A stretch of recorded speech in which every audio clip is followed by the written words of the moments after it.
اب انہوں نے تو اپنی رپورٹ میں لکھا تھا, میں آپ کی رپورٹ میں تھا نا ایک تقریر تیار کرنے, مضامین تیار کرنے کے لیے ہم ان کو ٹریننگ دیتے ہیں کہ ریفرنس انڈیکس دیکھیں اور اس کے بعد انڈیکس سے مضمون کے حوالے نکالیں. یہ کس کی رپورٹ؟ مضمون تیار کرنے کے لیے ہیں. تو اس میں انڈیکس سے دیکھ کے حوالے نکال کے تم نے خود کو نہ لکھ لی. اچھا ٹھیک ہے.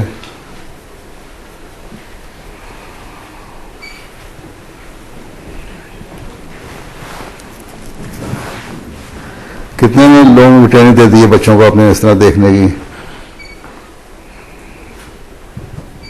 حضور یہ جو اولا کلاس ہے اس کو اللہ تعالیٰ کے فضل سے توفیق ملی ہے کہ لائبریری میں جا کے ملفوظات وغیرہ کتب سے میں نے انڈیکس وغیرہ نکال کے سمجھایا کہ کس طرح مضمون لکھنا ہے. اور بعض ایسے مضمون ہوتے ہیں جو خود لکھے جا سکتے ہیں, مثلا کلاس روم, میرے اسکول کی یادیں, جو انہوں نے خود لکھے تاکہ ان کو اردو کی پریکٹس ہو. اور پھر میں ہر ایک غلطی نکال کے دیتا تھا. اور یہ ملفوظات سے کس قسم مضمون لکھتے ہیں؟ وہاں تو کلاس روم نہیں لکھا ہوگا, کوئی اور ٹاپک بھی دیتے ہیں دینی ٹاپک تو دیتا ہی ہوں, جو ملفوظات سے لکھ کے انہوں نے کوئی مضمون لکھے ہیں. مثلا صداقت حضرت مسیح علیہ السلام, کوئی اچھے مضمون دینے کے بعد پھر انعام بھی دیتے ہیں. ہاں جی. کیا انعام دیتے ہیں؟ بسا اوقات چاکلیٹ. بسا اوقات. اچھا. اور بعض کو پرفیوم وغیرہ بھی دیے ہیں. اچھا. پرنسپل صاحب سے وصول کرتے ہیں اپنی ذات سے. چلیے اگر اپنی ذات پہ بوجھ نہ ڈالنا زیادہ. جی ضرور. اچھا. خلافت کی اہمیت توصیف احمد صاحب.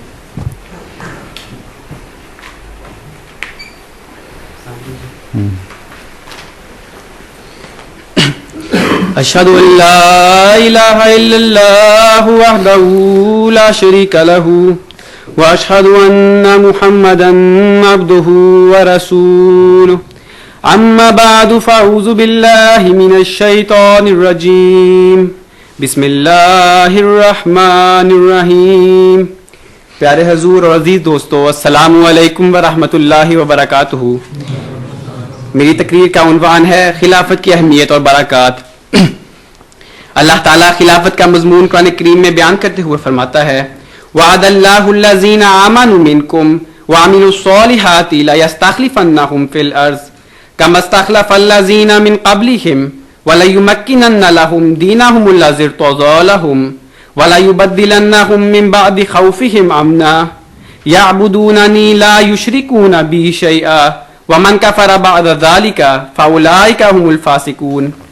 تم میں سے جو لوگ ایمان لائے اور نیک اعمال بجا لائے ان سے اللہ نے پختہ وعدہ کیا ہے کہ انہیں ضرور زمین میں خلیفہ بنائے گا جیسا کہ اس نے ان سے پہلے لوگوں کو خلیفہ بنایا, اور ان کے لیے ان کے دین کو جو اس نے ان کے لیے پسند کیا ضرور تمکنت عطا کرے گا, اور ان کی خوف کی حالت کے بعد ضرور انہیں امن کی حالت میں بدل دے گا. وہ میری عبادت کریں گے, میرے ساتھ کسی کو شریک نہیں ٹھہرائیں گے, اور جو اس کے بعد بھی ناشکری کرے تو یہی وہ لوگ ہیں جو نافرمان ہیں. اس آیت میں اللہ تعالیٰ فرماتا ہے کہ وہ ایمان لانے والے اور نیکیاں کرنے والوں کو خلافت جیسی عظیم الشان نعمت عطا کرے گا.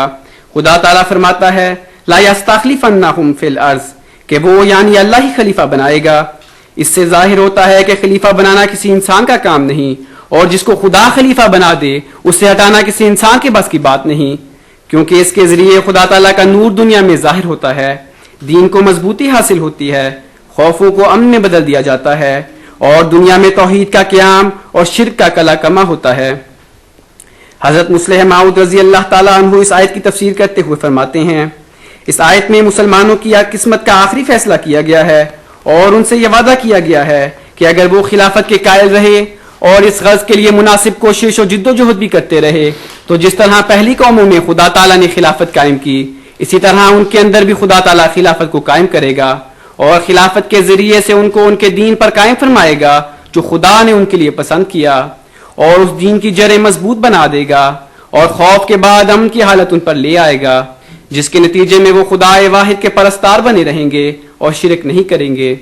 مگر یاد رکھنا چاہیے کہ یہ ایک وعدہ ہے, پیش گوئی نہیں. اگر مسلمان ایمان بالخلافت پر قائم نہیں رہیں گے اور ان اعمال کو ترک کر دیں گے جو خلافت کے قیام کے لیے ضروری ہیں تو وہ اس انعام کے مستحق نہیں رہیں گے، اور خدا تعالیٰ پر وہ یہ الزام نہیں دے سکیں گے کہ اس نے وعدہ پورا نہیں کیا۔ خلافت کی برکت اور اس کی اہمیت کا اندازہ اس عمل سے لگایا جا سکتا ہے کہ حقیقی معنوں میں اسلامی احکام کا قیام خلافت کی عدم موجودگی میں نہیں ہو سکتا۔ چنانچہ حضرت مصلح ماؤد رضی اللہ تعالیٰ عنہ اس سلسلہ میں بیان فرماتے ہیں، اسی طرح اقامت صلاۃ بھی اپنے صحیح معنوں میں خلافت کے بغیر نہیں ہو سکتی، اور اس کی وجہ یہ ہے کہ صلاۃ کا بہترین حصہ جمعہ ہے، جس میں خطبہ پڑھا جاتا ہے اور قومی ضرورتوں کو لوگوں کے سامنے رکھا جاتا ہے۔ اب اگر خلافت کا نظام نہ ہو تو قومی ضروریات کا پتہ کس طرح لگ سکتا ہے؟ مثلا پاکستان کی جماعتوں کو کیا علم ہو سکتا ہے کہ چین اور جاپان اور دیگر ممالک میں اشاعت اسلام کے سلسلے میں کیا ہو رہا ہے اور اسلام ان سے کن قربانیوں کا مطالبہ کر رہا ہے؟ اگر ایک مرکز ہوگا اور ایک خلیفہ ہوگا جو تمام مسلمانوں کے نزدیک واجب الاطاعت ہوگا، تو اسے تمام اکناف عالم سے رپورٹیں پہنچتی رہیں گی کہ یہاں یہ ہو رہا ہے اور وہاں وہ ہو رہا ہے، اور اس طرح وہ لوگوں کو بتا سکے گا کہ آج فلاں قسم کی قربانیوں کی ضرورت ہے اور آج فلاں قسم کی خدمات کے لیے آپ کو پیش کرنے کی حاجت ہے۔ اس لیے حنفیوں کا یہ فتویٰ ہے کہ جب تک مسلمانوں میں کوئی سلطان نہ ہو جمعہ پڑھنا جائز نہیں، اور اس کی تہ میں یہی حکمت ہے جو میں نے بیان کی ہے۔ اسی طرح عیدین کی نمازیں ہیں۔ رسول کریم صلی اللہ علیہ وسلم کی سنت سے امر ثابت ہے کہ آپ ہمیشہ قومی ضرورتوں کے مطابق خطبات پڑھا کرتے تھے، مگر جب خلافت کا نظام نہ رہے تو انفرادی رنگ میں کسی کو قومی ضروریات کا علم کس طرح ہو سکتا ہے اور وہ ان کو کس طرح اپنے خطبات میں بیان کر سکتا ہے؟ بلکہ بالکل ممکن ہے کہ حالات سے ناواقفیت کی وجہ سے وہ خود بھی دھوکے میں مبتلا رہے اور دوسروں کو بھی دھوکے میں مبتلا رکھے۔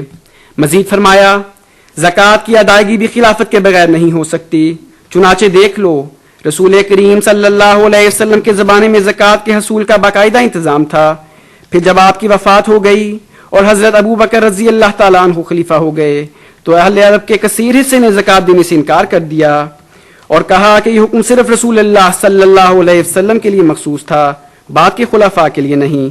مگر حضرت ابو بکر رضی اللہ تعالیٰ عنہ نے اس مطالبے کو تسلیم نہ کیا، بلکہ فرمایا کہ اگر یہ لوگ اونٹ کے گھٹنے باندھنے والی رسی بھی زکوٰۃ میں دینے سے انکار کریں گے تو میں ان سے جنگ جاری رکھوں گا اور اس وقت تک بس نہیں کروں گا جب تک ان سے اسی رنگ میں زکوٰۃ وصول نہ کر لوں جس رنگ میں وہ رسول کریم صلی اللہ علیہ وسلم کے زمانے میں ادا کیا کرتے تھے۔